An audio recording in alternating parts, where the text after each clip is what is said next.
อ่ะสบายดีตอนเช้า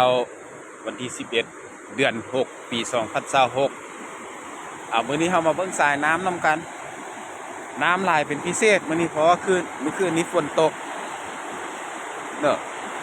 ว่าอยู่ประเทศลาวเราก้าวเข้าฤดูฝนแล้วเนาะมื้อนี้ตื่นเช้ามาพาลูกชายมายามจิบเนาะพาลูกชายมายามจิบอยู่ห้วยกระมวลอยู่ตามสายน้ำแล้วก็ธรรมชาติยามมื้อเช้าเนาะตามสายห้วยประมาณนี้ก็สิงามหลายเติบเนาะ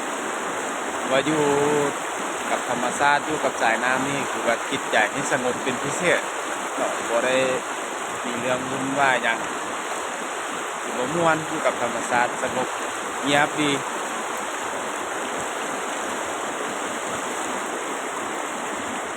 นี่เนาะอันนี้มันสายน้ำยามมื้อเช้า อ้นเนาะลูกชายกำลังยามจิบอ้นอยู่เนาะ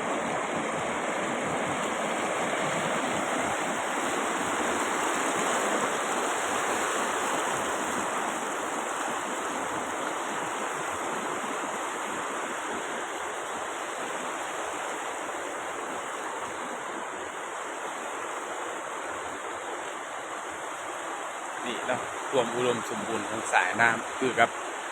คำก่อนของท่านผู้มีวงศ์วิจิตรเพิ่นว่า นี่แหละเพิ่นว่าอยู่ในน้ำเต็มแต่ปูปลาอยู่ในนาเต็มแต่ห่วงเข้าเพิ่นว่าผู้เขาควางหย่วงจันทร์เป็นป้าหินศิลาอยู่น้ำเป็นแก้วคาแพงพี่น้องเอ้ยสบายได้ดี